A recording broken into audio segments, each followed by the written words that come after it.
Coming up on Bridge City News, an evening canoe trip turns deadly in southern Alberta. Plus, David and Colette's 7-year court battle continued today. And the Special Olympics launches again this summer, but with some virtual changes.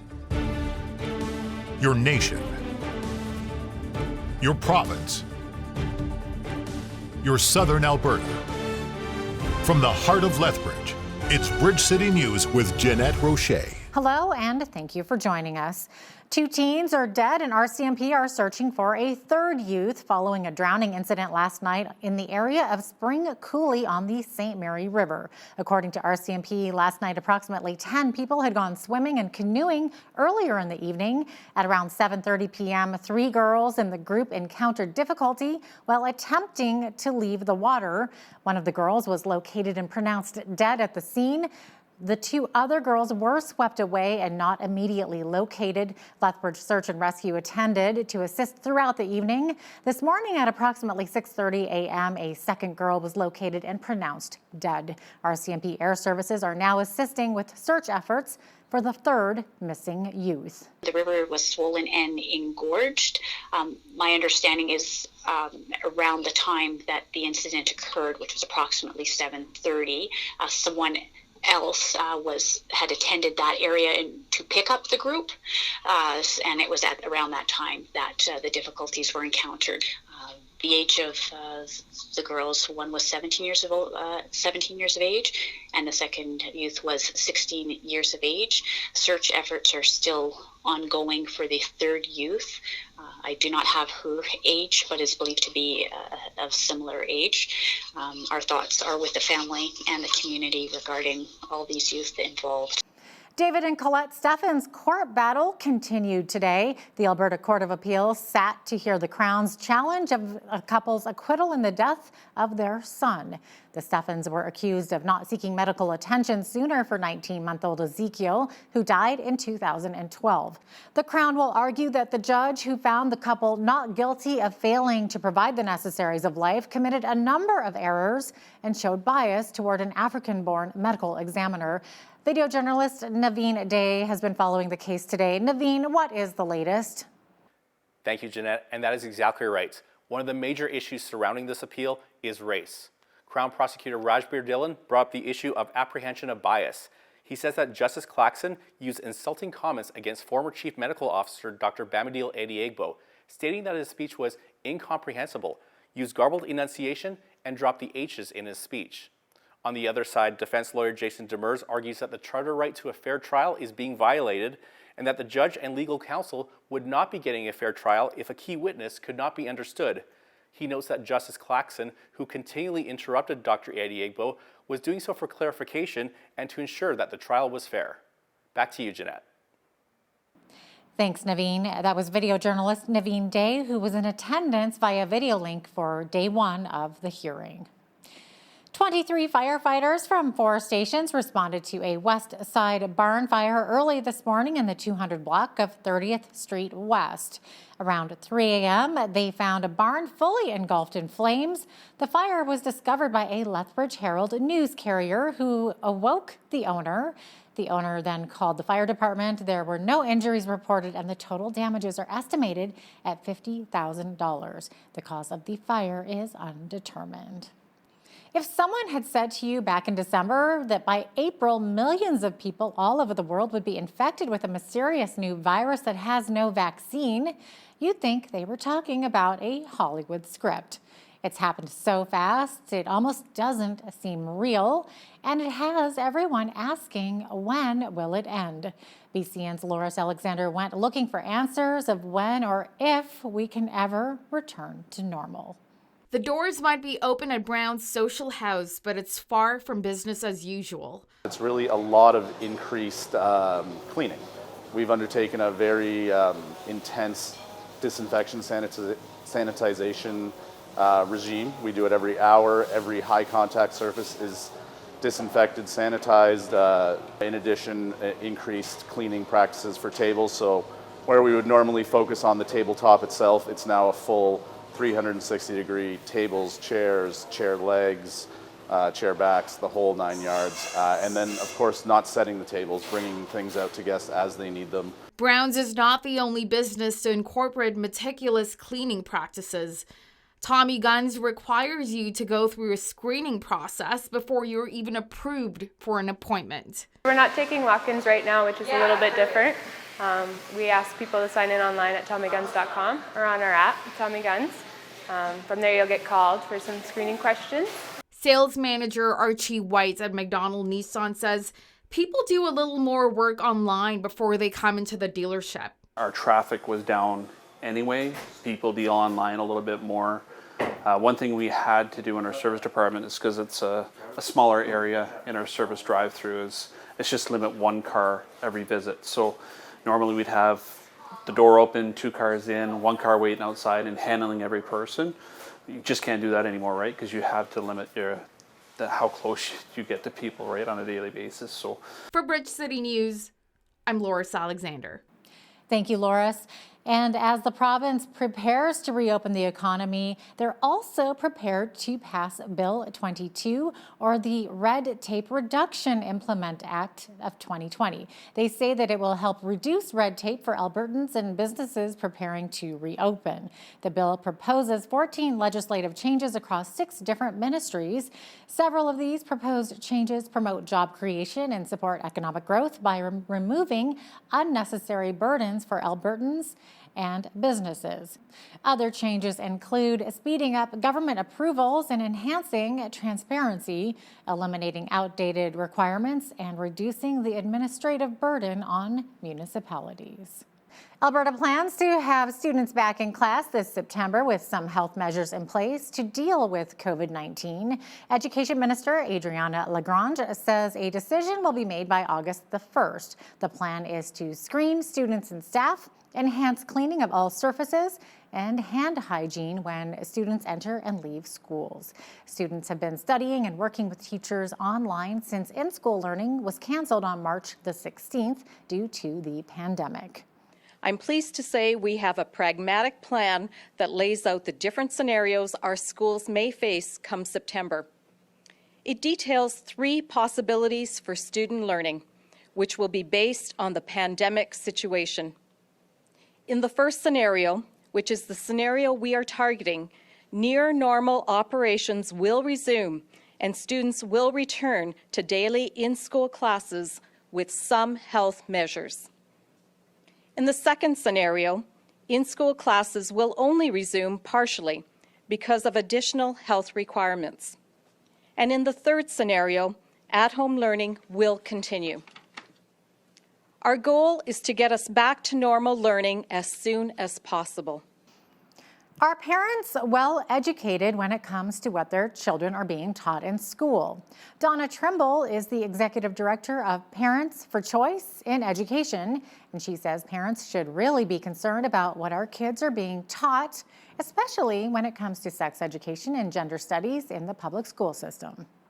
We have found that in Alberta classrooms from kindergarten to grade 12, there's an increasing infiltration of gender identity, sexuality in everyday classroom across the curriculum, as well as a lot of parents aren't really aware of what human sexuality actually entails in many classrooms. They just assume when they sign those, they don't sign those opt-out forms, that it's the kind of human sexuality that they learned about back when they were kids, and unfortunately that is no longer the case.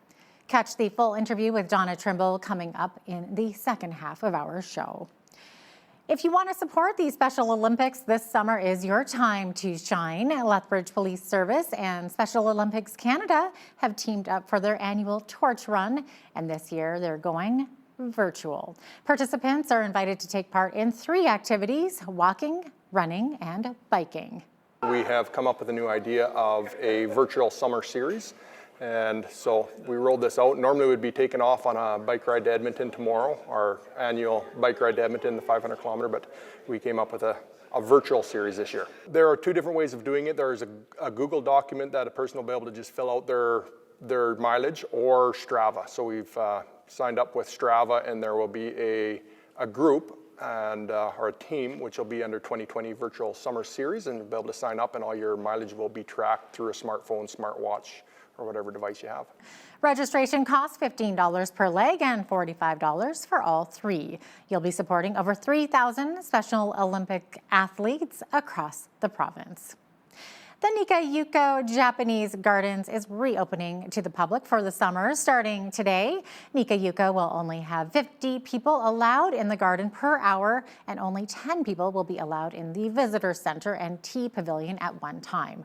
The executive director of the Nikayuko Japanese Garden, Michelle Day, says that guided tours will not be offered during this time, but they are offering alternatives for the tour. So the experience at Nikayuko, we unfortunately aren't able at this time to give the self-guided the tour with our host and hostesses. So what we've implemented is when you come to the garden, you're going to get a very comprehensive self-guided tour, or you can listen to the tour on audio on our website as you walk around the garden. The garden is a one-way experience at this time. Nikayuko and the Canadian Yoga Institute will partner together to offer yoga classes inside the gardens. A local dance crew is getting back into the swing of things, and they are hoping to bring joy back to the community with their hip-hop dance routines. As Micah Quinn explains, the group's goal is to dance their hearts out and let their members know that mental health is an important piece of the puzzle when it comes to dancing.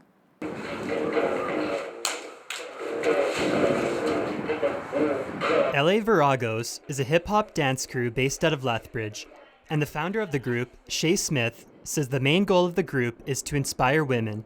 Yeah, so we believe that it's really hard nowadays for women to come together and stand strong. I'm sure all girls and females know that it can be kind of rude to one another. We want to change the idea of that. Trevor Nixon is one of the dancers in the group. Yeah, so I've been dancing since I was really young. I've danced with a group and did competitions for 11 years. And I just joined LA Viragos about 6 months ago, and it's been really great. And I'm really happy with the girls that I get to dance with. Nixon says that being a part of the dance crew helps take away his anxiety and stress. During COVID, I think a lot of people can relate to their mental illnesses coming to the seams of things and kind of taking over your life. I can relate to that. There's some days where I feel really stressed and anxious, but being a part of dance and being able to exercise really helps you with that, helps you get that out. Being socialized with your friends also helps. Smith wants people to know that the dance club is very inclusive, and they want their members to feel welcome. It's really hard to be able to be yourself nowadays. Everybody's trying to fit into the same stereotype. We want to provide people and let them know that you're important. Whatever you do is good enough, and you can only improve from there. The LA Viragos will be hosting a dance workshop on July 26th to help inspire people in the community. For Bridge City News, I'm Micah Quinn. Thank you, Micah. The federal government is spending a further $133 million to help Indigenous-led businesses survive the COVID-19 pandemic, says Indigenous Services Minister Mark Miller. The money increases the government's promised support for them by nearly half and is partly targeted at tourism enterprises that might scoop up visitors who decide to stay in Canada this summer. As we transition into the summer months, the tourism sector will continue to feel the impact of this pandemic. It's particularly hard hit. And we want to support all that they do to show off some of the best that this country has to offer. This targeted funding will help Indigenous tourism businesses weather COVID-19 by supporting businesses as they seek out new ways of operating in a changed world. The Indigenous Tourism Association of Canada is already doing vital work to support the Indigenous tourism sector through these difficult times. This funding is expected to roll out in the coming weeks so that they can ramp up their work and support more Indigenous tourism operators from coast to coast. Here in Canada, due to responses to the recession and COVID-19, per-person federal program spending has reached the highest level in Canadian history. We caught up with Fergus Hodgson, Director of Econ Americas and Research Associate with the Frontier Centre for Public Policy, to speak about how much Canada is spending as a result of coronavirus. In Canada's case, the spending has been just outrageous. So There's a new report out from a sister think tank to the Frontier Center, which I work for, and they have shown that basically the spending right now from Ottawa, so just the federal level, not considering all the provincial and local governments, is 50% greater than it was during the past recession and 47% greater than it was simply last year. So we are in uncharted territory in terms of spending. This is greater than ever recorded in Canadian history. Catch the full interview with Fergus HODGSON coming up after the break. Funeral services are being held in Edmundston, New Brunswick, and Toronto today for 2 young women, one Indigenous and one Black, who died in interactions involving police.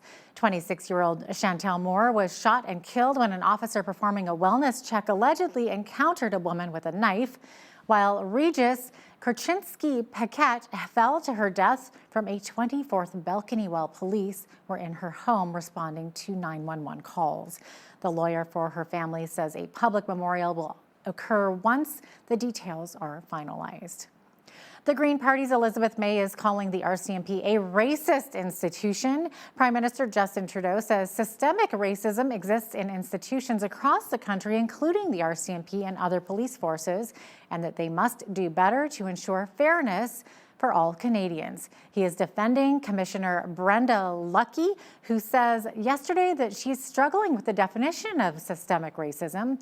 In an impassioned explanation, Trudeau says it is recognized the systems that we've built over the past generations have not always treated people of racialized or Indigenous backgrounds fairly.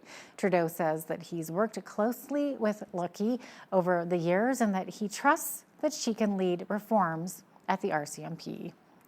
Edmonton's police chief says that there is systemic racism in Canadian policing, but warns that defunding police would cause hundreds of officers to lose their jobs. Chief Dale McPhee says the murder of George Floyd was criminal and puts a shadow on police officers in most of the world. That doesn't mean your police are racist. That doesn't mean your health system are racist. It means that you've got work to do and you're not perfect, and that fundamental piece is in there. But nobody has the conversation about how you get out of it. What EPS is doing and what we think is a sound plan, first and foremost, accountability for actions. We'll take those. Accountability for actions, my office. Train. We need to provide tons of training to our members, to our community, and we're doing that. George Floyd's brother, Philonise Floyd, told the House Judiciary Committee Wednesday that he believes Minneapolis police officer Derek Chauvin's actions were personal and premeditated as they both worked at the same place. Mr. Floyd, I'm sure you've seen the video. Can you think of any reason why Officer Chauvin would need to hold his knee on your brother's neck for over 8 minutes? No, sir. I don't really know why he did it, but personally, I think it was personal because they worked at the same place. So for him to do something like that, it had to be premeditated, and he wanted to do that. And intentional. Yes, sir. Now, we've learned since then that Officer Chauvin faced at least 17 misconduct complaints during his career on the Minneapolis police force. He was named in a brutality lawsuit. He shot and critically wounded a man after a brief and nonviolent confrontation. Mr. Floyd, how did you feel when you learned about Officer Chauvin's history of misconduct? He should have been off the force. Any officer committing an act like that shouldn't be able to get a job in any county after they get fired. The guy, they had enough evidence to sit there and fire them, but they didn't have enough evidence to arrest them. I'm not understanding that. Beginning tomorrow, we could see some rainy conditions and even some evening thunderstorms. We'll have a complete look at the weather coming up right after the break. Stay with us.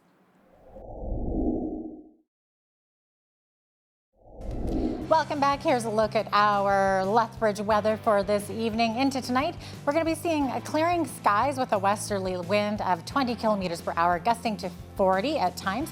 Overnight low 12 degrees, and into tomorrow we're going to see sunny skies in the morning, and as it progresses into later on in the day, we're going to see those clouds increase. 30% chance of showers for the afternoon. It could develop into a thunderstorm tomorrow afternoon, but look at that temperature. 30 degrees is the high for Friday. 12 is the overnight low, not too bad. And then as we look into the weekend on Saturday, we're going to be seeing a 60% chance of showers for both Saturday during the day and into the evening. 25 is the high, 18 the high for Sunday, with increasing cloud on Sunday. Mix of sun and cloud for Monday with a high of 20 degrees. 20 also expected for Tuesday, and 18 is the expected high for next Wednesday under a mix of sun and cloud. And as we see those temperatures sometimes soaring, sometimes sinking, we're definitely staying in that range there of the average for this time of year, which is 22. Average low is 8 degrees. High temperature on this day was back in 65. It was 33 degrees, and the chilliest day was 1 degree. That was in 1969. The sun rose this morning at 5:24 a.m. and our evening sunset tonight, 9:39 p.m. is when it is expected, and that is about a minute longer of daylight than we had yesterday. And as we take a look at the temperatures across the coast there, 18 degrees in Victoria and Vancouver, showers expected there. 27 is the high in Edmonton, 26 in Calgary. Same thing, much the same weather tomorrow as we are having here in Lethbridge, with the sunny skies to begin with. Then it's going to get the clouds. They could see a risk of thunderstorms across Alberta tomorrow. Saskatchewan, much different though. 27 the high in Saskatoon and Regina, sunny skies there. Sunshine expected also for Winnipeg with a high of 20 degrees. Toronto's high 21 with a mix of sun and cloud. 23 the high in both Ottawa and Montreal. Montreal could see some periods of rain tomorrow. And as we take a look at Atlantic Canada, Fredericton could see a possibility of some showers. They could see up to 2 millimeters of rain, up to 5 millimeters expected in Charlottetown. 21 is the high there, 24 in Fredericton, 18 the high in Halifax. They could see some periods of rain in Halifax as well. Sunshine expected tomorrow in St. John's, Newfoundland, with a high of 18 degrees. And there you go, that is your weather. The company that owns Air Transat plans to gradually begin resuming flights and tour operations on July 23rd on both international and domestic routes. The Montreal-based company is also reporting a second quarter loss of $179.5 million. Transat suspended all of its flights on April 1st due to the COVID-19 pandemic. In light of recent events, Lego has requested the removal of certain products that depict anything to do with police or emergency services in their line of toys. These include Sky Police Air Base, Police Helicopter Chase, Helicopter Transport, Fire Station, Police Station, Sky Police Parachute Chase, the White House, and even Donut Shop Opening. There is a list of about 30 products that will be removed from their online sites and their marketing. About 1.5 million people in the U.S. applied for unemployment benefits last week. That is evidence that many Americans are still losing their jobs, even though more businesses are partially reopening as COVID-19 related lockdowns are lifted. The U.S. Labor Department says it's the 10th straight weekly decline in applications for jobless aid since they peaked in mid-March when the coronavirus hit hard. But the pace of layoffs remains historically high, even as the total number of people who are receiving unemployment aid fell slightly. Now, here is a look at today's markets.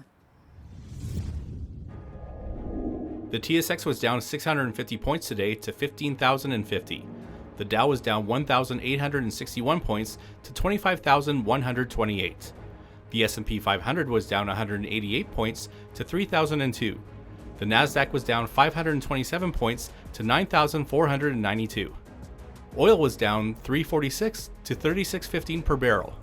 Natural gas was up 4 cents to $1.82. Gold was up 8 cents to $17.27 an ounce. Silver was even on the day at $17.65 an ounce. Wheat is at $245 per metric ton. Barley is at $244. Canola is at $467. Corn is at $230 per metric ton. Live cattle were up 23 cents to 97.38. Feeder cattle were down 50 cents to 132.35. Lean hogs were up 13 cents to 48.08. And the Canadian dollar was slightly up on the day to 73.38 US.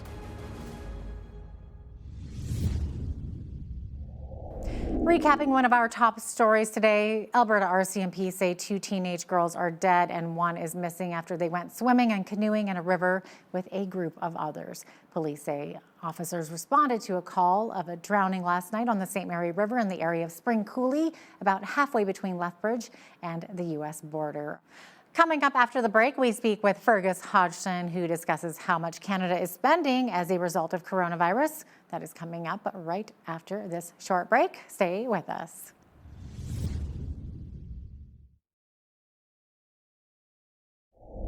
After months of COVID-19 restrictions causing a full economic shutdown of our country and others worldwide, what will be the result? Our guest today is the Director of Econ Americas and a research associate for the Frontier Center for Public Policy. Fergus Hodgson joins us today from Houston, Texas. Welcome to the show, Fergus. Great to have you on today. Thank you, Jeanette. It's my privilege to be with you.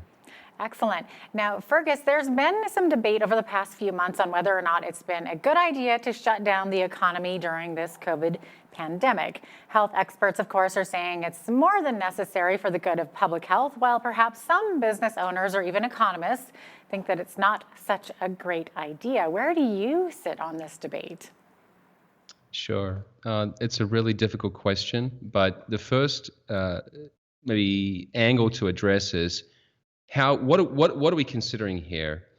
The problem is that we're dealing with health professionals and politicians who are basically looking to mitigate all risk, all casualties, right?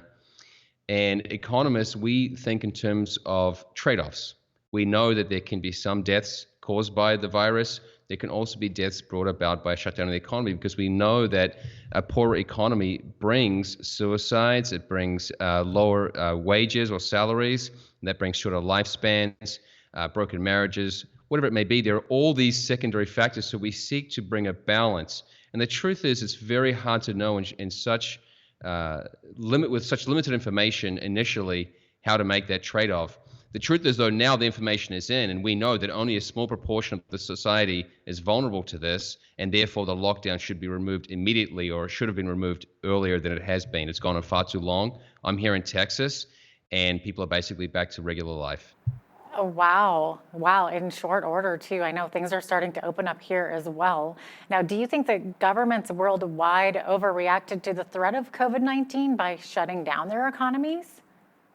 Immensely so, and it not just by shutting down the economies, but in Canada's case, the spending has been just outrageous. So there's a new report out from a sister think tank to the Frontier Center, which I work for, and they have shown that basically the spending right now from Ottawa, so just the federal level, not considering all the provincial and local governments, is 50% greater than it was during the past recession, and 47% greater than it was simply last year. So we are in uncharted territory in terms of spending. This is greater than ever recorded in Canadian history. And it is already prior to the recession, I wrote an article about why bankruptcies were spiking in Canada, because already Canadians were suffering under too heavy taxes, under debt loads they could not pay. And now we've just added a whole layer of enormous indebtedness to the Canadian public. And in terms of irresponsible spending, just 1 month ago, Prime Minister Justin Trudeau promised $850 million in aid to foreign nations at this time, as though Canada can afford this. It's outrageous. That really Canada cannot. She's in dire straits. And so we have a combination of both economic lockdown and then outrageous spending, and so that's going to fix the initial problem. The initial problem is the lockdown. We need to remove that, and we can get on with our lives. And Fergus, here in Canada, due to responses to the recession and COVID-19, per person federal program spending will reach an estimated $13,226. So this is a national record, but not necessarily in a good way. No, and if you think about it, let's say only half of Canadians actually are taxpayers, right? Other people are children or retired or students, whatever it may be. And so each person shouldering, let's say about $25,000 per year is a huge burden. That's why the tax day gets pushed out further and further each year. A larger proportion of the year is devoted to collecting taxes. And the truth is, when you burden the population with higher and higher taxes, it's the compliance that comes with it. Canada has a far too complicated and burdensome compliance process for taxation. And so we are basically guaranteeing an economically stalled nation for a generation to come. And I can just say this too. I'm a Canadian citizen living in Houston, Texas. What incentive does it give to people like me to make a home in Canada? It really is saying you can look forward to this. And so it's just frustrating, to be frank, because many of us have this desire. We have family there. We would like to make a home, and we feel as though petty games now, or irresponsibility now, is condemning the future. Mm-hmm. What kind of, what do you think spending like this could do to Canada? Well, there's a great deal of evidence to show that once indebtedness reaches 100% of GDP, it stifles economic growth. And so the prosperity that Canadians have enjoyed for a century or more will become less and less. So the advantage over the nations we're giving aid to will be less and less, such that the idea of us giving aid to them becomes an irony.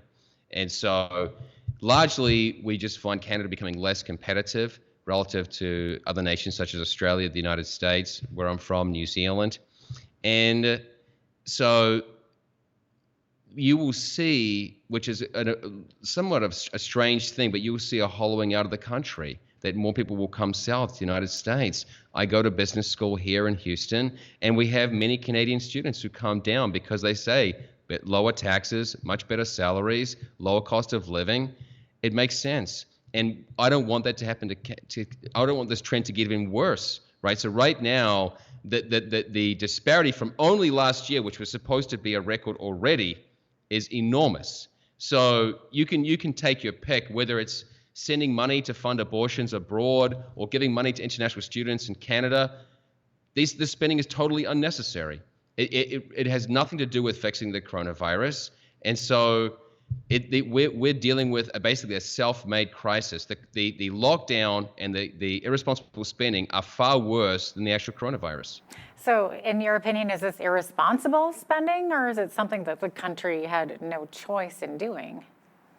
Well, that's a tough question. I do think it is irresponsible, but you can understand the argument from those people who have been shut down to say, well, if you're going to stop us from doing any business, how can we pay our bills, right? So in some ways, they're breaking your leg and then handing you a crutch, right? So you've been hurt and then helped to get by. In terms of irresponsibility, at this point, with the evidence in, it's becoming more and more irresponsible, and it shows the priorities of those in Ottawa to expand their control, their reach, and even their surveillance apparatus. To be frank, I've written also for the Frontier Centre about how right now you see there are 5 signs that the surveillance state in Canada is at a record level, that the tracking and monitoring of us is just far beyond what has been known previously. Wow. Well, you had mentioned earlier of foreign aid that Canada does send a lot of money overseas to different countries for foreign aid, specifically in this COVID-19 pandemic. Do you want to discuss that a little bit? I believe that you wrote an article in the Epoch Times about that. Yeah, so the problem is that people take foreign aid at face value, that it's somehow there to help foreign nations. Yet that's simply not the case. There's strong research now that's been building up for years showing that the vast majority of that money goes to either corrupt rulers in third world nations or to cronies within our own government or contractors working with them, NGOs. And so the real motivations are basically, maybe parasitism is too strong, but big crony enjoyment, so people enjoying taxpayer funds for their own wishes, and then politicians using it as a way to buy clout. And in this case, Canada is making there's not even veiled attempt to get a UN Security Council seat, and she is buying that support from other countries. And the tragic thing about this is that you're only buying fair weather friends. Right? You're not getting ideological support. You're trying to get a seat on the UN Security Council, which I don't even know why we want. And spending taxpayer money for that. So the latest is big money going to Venezuela. I can guarantee you that money will be wasted. It's going to a socialist regime, and they are outbidding, I think it's Norway and Ireland, to try and get the Security Council seat. Let them have it. They can have that seat, and we don't need to outbid them on foreign aid spending. Wow, so you're saying there's a vested interest there? Yeah, it's not really hidden. I mean, basically, I can't remember when the actual vote is coming up. It's very soon, but it's well known that right now Trudeau and I guess the Liberal Party would like to have that Security Council seat as a way to say that we are world leaders or we're so influential. And the truth is that that Security Council includes many nations that are not, I mean, St. Vincent and the Grenadines, or they've got Caribbean nations, they've got small nations. I can't remember right now, but not influential nations are on the Security Council. So I don't know why we really are so concerned about that. There are also nations which really are contrary to human rights. China has a permanent seat in the UN Security Council. So it's not, in my mind, it's no marker of prestige. Interesting.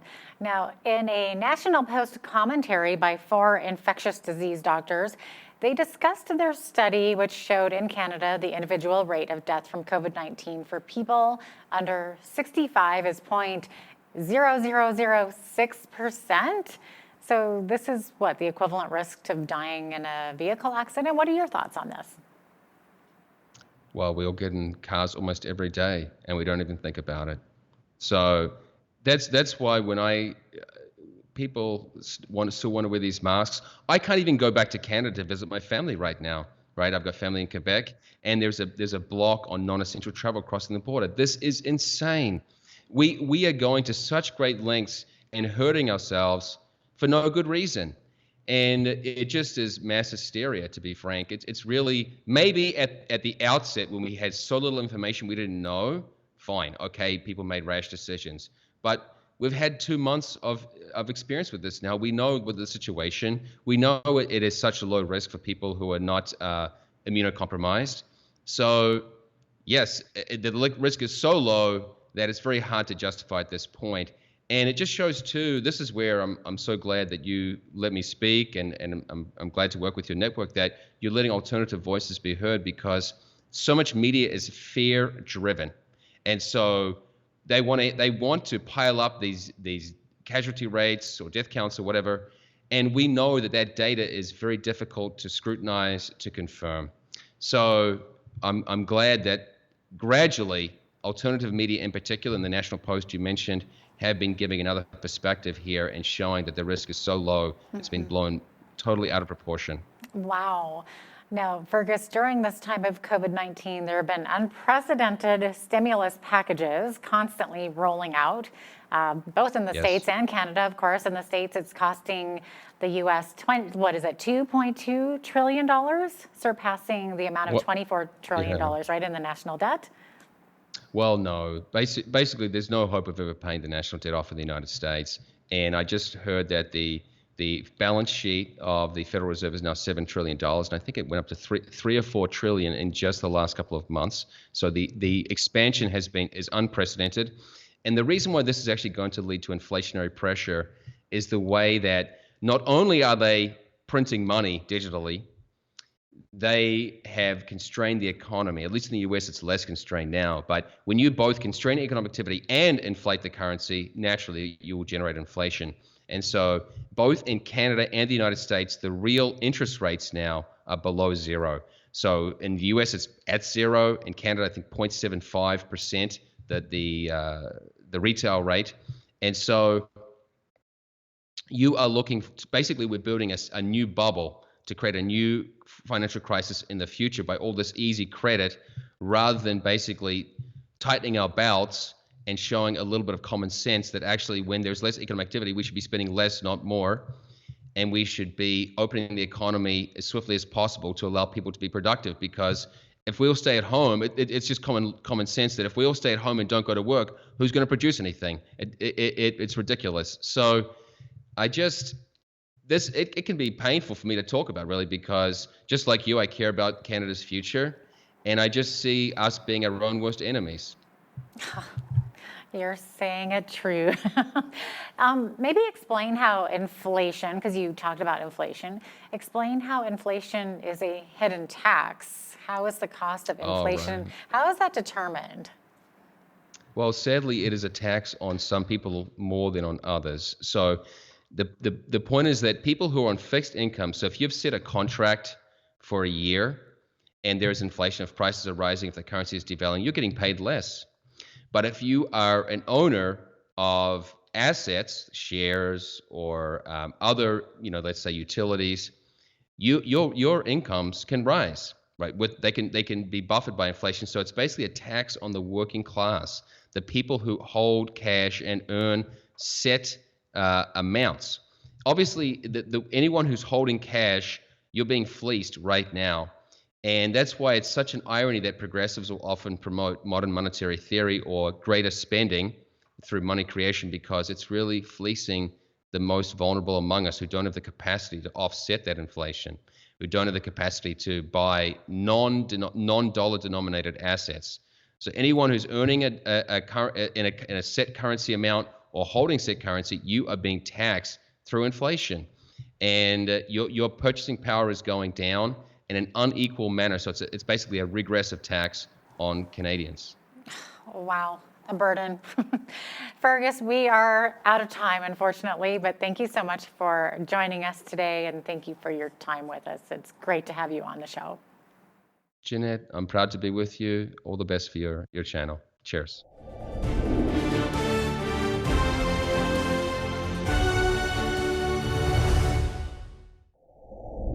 During this COVID-19 pandemic, many parents are likely growing weary of their kids doing school at home.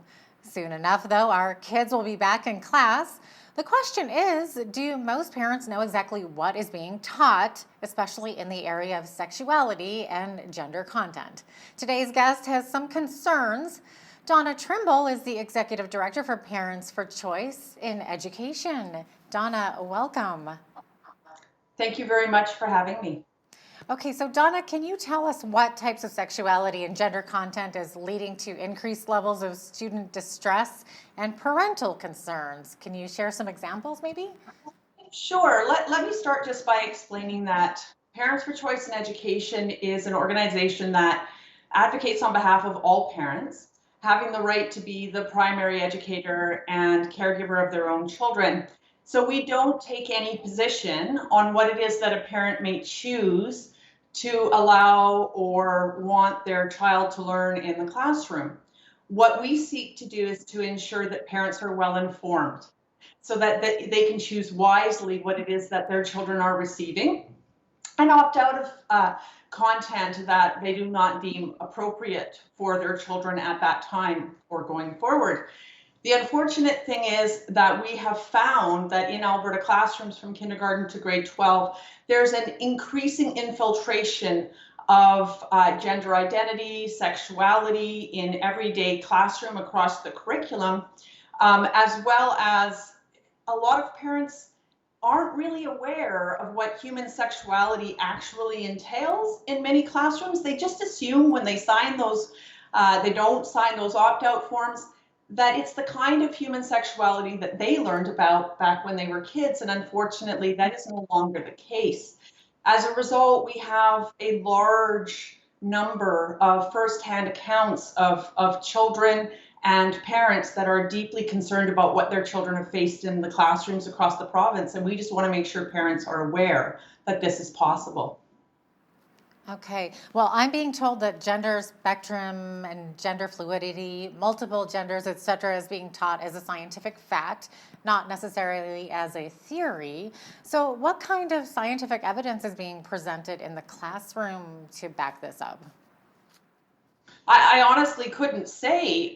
We have evidence of that in a resource called the PRISM Toolkit, which was developed by the Alberta Teachers Association.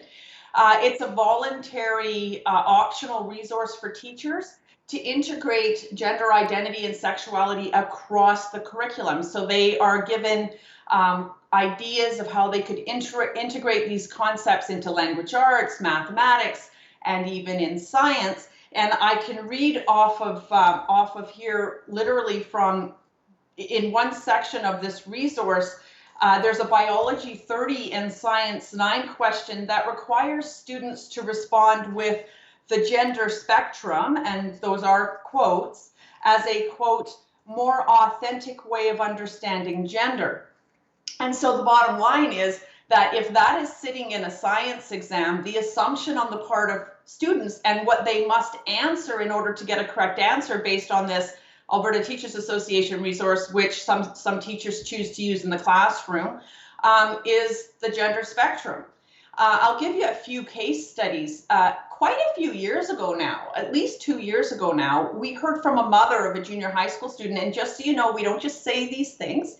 If you go to our health and sexuality section under the Be Informed tab at parentchoice.ca, you're going to get all of this information there. So we have linked to the scan of this document. Her child came home and she was flipping through his backpack, getting his lunch and so on, and out plops this Firefly in Schools, which is a resource. And she starts flipping through this resource that she had no idea was being used with her son.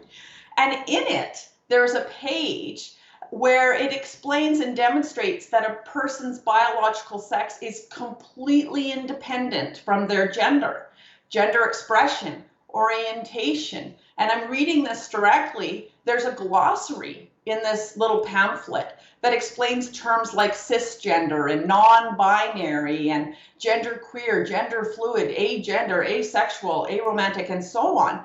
And she had no idea.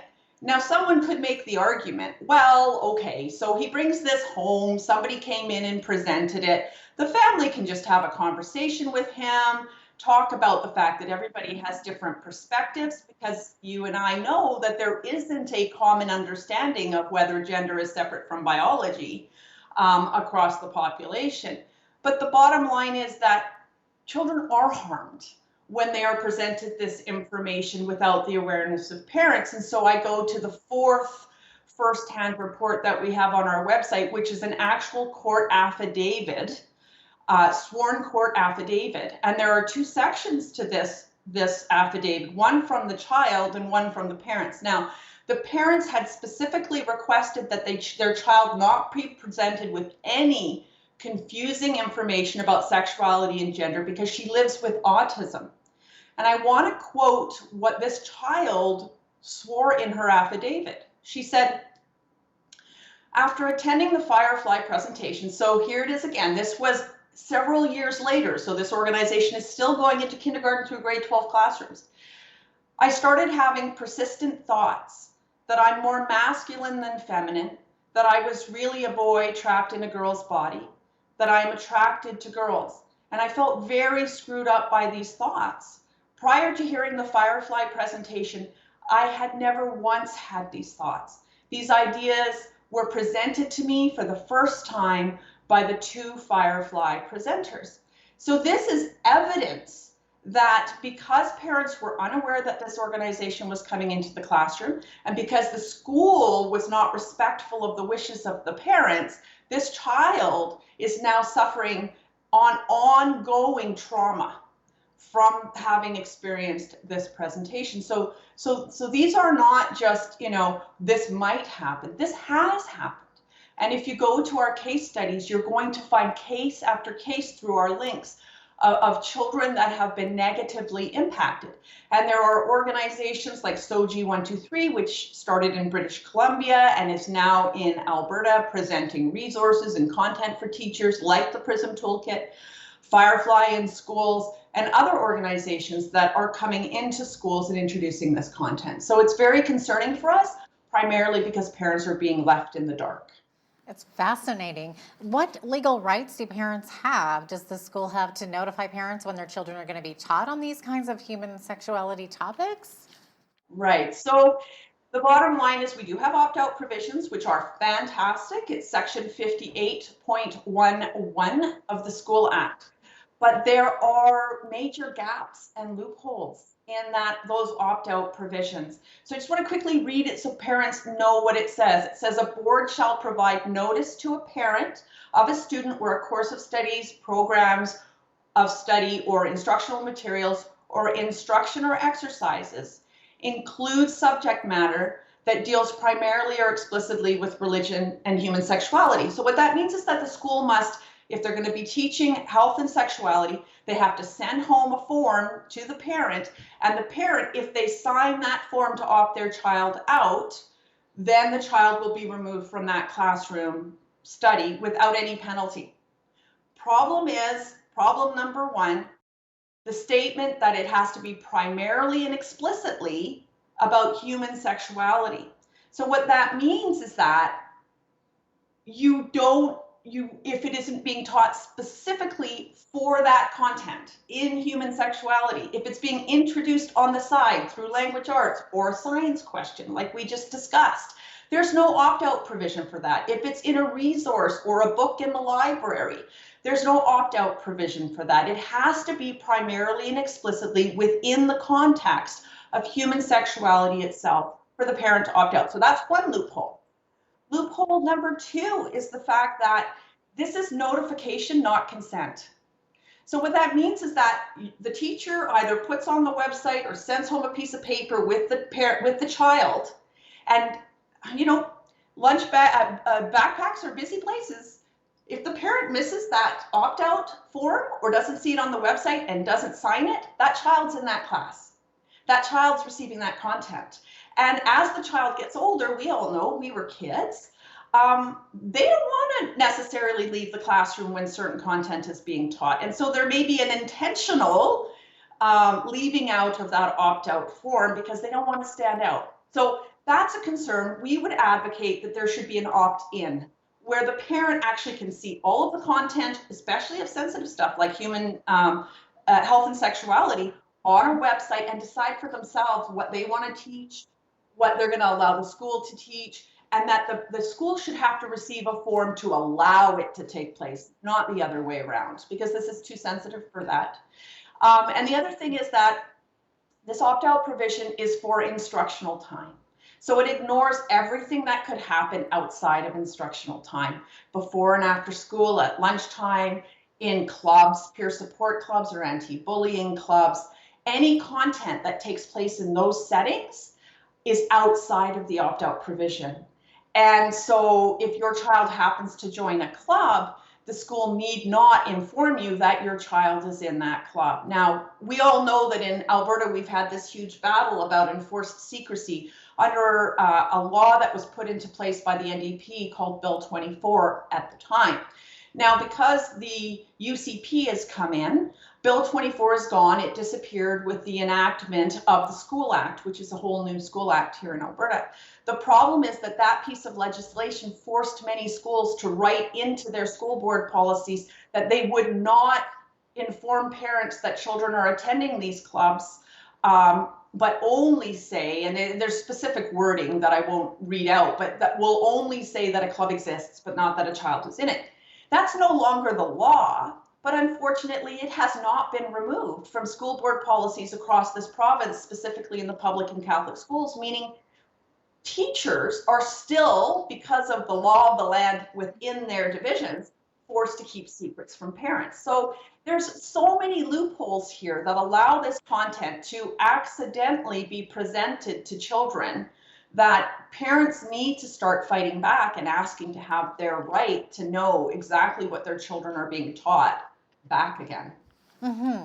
So, Donna, what can parents do, or any concerned citizen for that matter, to effectively advocate for changes to our education system? Well, I think the first thing they could do is go to parentchoice.ca and really explore the health and sexuality section of our website. We've just updated it. We've included these firsthand accounts as well as all of the different content and background documentation of what has been taking place and continues to take place. So really get to know what's going on in classrooms so you know what to look for and what to ask your kids about. It's really important to be having these conversations that you might not have wanted to have at such an early age. But the thing is, this is happening and you need to know if your children are confused and needing your support. So ask those important questions.